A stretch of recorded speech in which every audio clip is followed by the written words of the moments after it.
प्रतिपच्चंद्र लेखे वर्ती विष्णुर विश्ववंदिता शासन शिवसैषा मुद्रा पत्राय राजते. ज्या राजाची राजमुद्रा अंगावर शहारे आणणारी असेल तो राजा कसा असेल हे आपल्या कल्पनेच्या पलीकडचं आहे. 350 वर्षांपासून चालत आलेल्या यवनांची पिढा नष्ट करून हिंदवी स्वराज्य म्हणण्यापेक्षा आयाबायांचा आदर करणारे, धर्मरक्षण करणारे, देव देऊळ वाचवणारे, अन्यायाला अत्याचाराला भ्रष्टाचाराला तोडीस तोड प्रत्युत्तर देणारे राज्य स्वराज्य आणि स्वराज्य निर्माण करणारे छत्रपती शिवाजी महाराज आणि यांचा जयंती सोहळा साजरा करण्यासाठी आपण इथे उपस्थित आहोत. सूर्यालाही लाज वाटेल असे तळपणारे तेज असलेल्या आपल्या जाणत्या राजाचा जन्म 19 फेब्रुवारी 1630 रोजी शिवनेरी किल्ल्यावरती झाला. बालवयाचाच राष्ट्रमाता राजमाता जिजाऊंनी त्यांना अमूल्य संस्काराचा ठेवा दिला.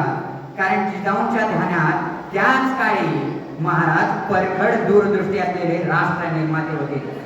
आणि याचाच परिणाम म्हणजे अवघ्या वयाच्या 16व्या वर्षी रायरेश्वराच्या मंदिरात स्वतःचं रक्त सांडून हिंदवी स्वराज्याची स्थापनेची शपथ घेतली आणि ती चालूच राहिली जोपर्यंत आदिलशाही, निजामशाही, कुतुबशाही, मुघलशाही यांना घाम फुटत नाही आणि अधर्माचा ऱ्हास होत नाही तोपर्यंत.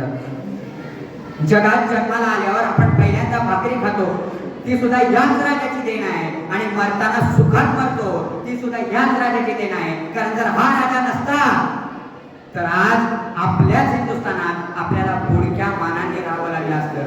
आयाबायांचा पदर सुरक्षित राहिला नसता, देव देऊळ नष्ट झाले असते. पहिला किल्ला तोरणा किल्ला जिंकल्यापासून राजांची कीर्ती जर थोडक्यात अतिसंक्षिप्त स्वरूपात सांगायची झाली तर ती इतकीच, स्वराज्यासाठी आयुष्यभर शत्रूला लढला होता. स्वराज्यासाठी आयुष्यभर शत्रूला लढला होता. प्रतापगडाच्या पायथ्याशी अफजल खानाला फाडला होता. पुण्यात शाहिस्ते खानाला बार मोठा कोंडला होता. पुरंदरच्या पायथ्याशी मिर्जाशी चातुर्याने लढला होता. आग्र्याला जाऊन खुद्द औरंगजेबाला भिडला होता.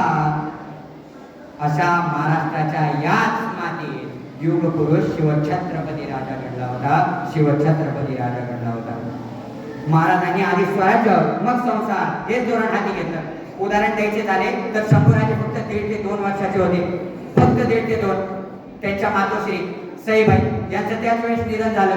त्याच वेळेस अफजल खान 40,000ची फौज घेऊन स्वराज्यावर धाव देत होता. ज्यावेळेस महाराजांनी त्या तान्या बाळाच्या बापांना काय करावं, रडत बसावं, बायको गेली, स्वराज्याच्या दारावर एवढं मोठं संकट, 40,000ची फौज, काय करावं महाराजांनी? महाराजांनी एक काम केलं. कृष्णा नावाच्या घोड्यावर ते स्वार झाले. शेवटचं आपल्या मुलाला बघितलं, आपल्या बायकोला बघितलं आणि प्रतापगडावर अफजल खानाचा वध करण्यास निघून गेले. कारण फक्त स्वराज्य.